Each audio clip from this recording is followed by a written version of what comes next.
Thank you, Mr. Chairman. Administrator Criswell, you will recall that in my round of questions, I asked you about your recommendations for hiring and retention. Let me ask you further. Has FEMA done outreach on college campuses, and what are your thoughts on establishing a training program for recent graduates? Congresswoman Norton, we do outreach to college campuses. We have intern programs. In fact, during this administration, we have instituted an HBCU and MSI intern program, which we've had several individuals participate across FEMA.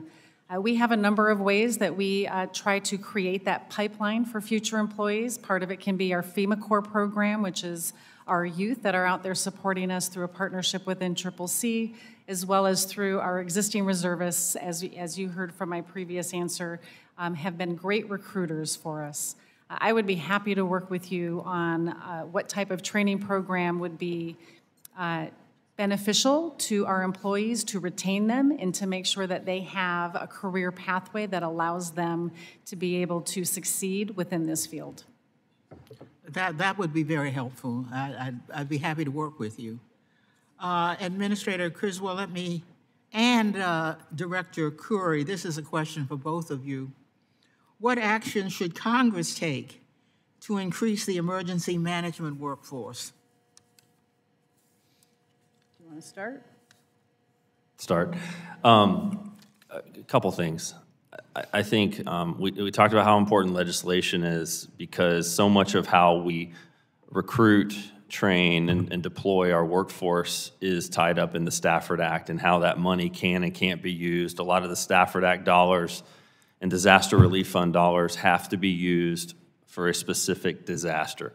I think there possibly needs to be more flexibility in how some of those monies can be used in blue sky days when there's not a disaster, to make sure that we have a constant recruitment, training, exercising, and retention program for our intermittent disaster workforce. I think there's always going to need to be an intermittent part of the workforce, because you have to scale up and down with a disaster, but the extent to which we can make that more consistent all the time would be better, similar to how we do it with the National Guard and the military reserves. Mm-hmm. That's an interesting question, idea.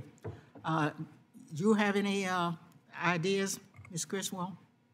Congresswoman Norton, first off, we are very appreciative of Congress passing the CREW Act, which provides the USERRA level protection for our reservists, and it has had a tremendous impact on our ability to recruit and retain a larger number of reservists across the country.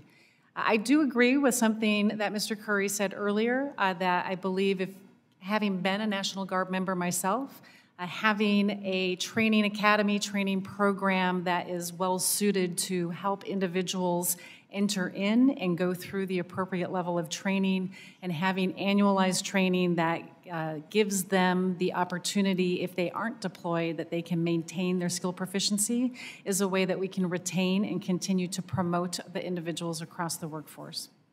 Thank you very much, and I yield back. Chair now.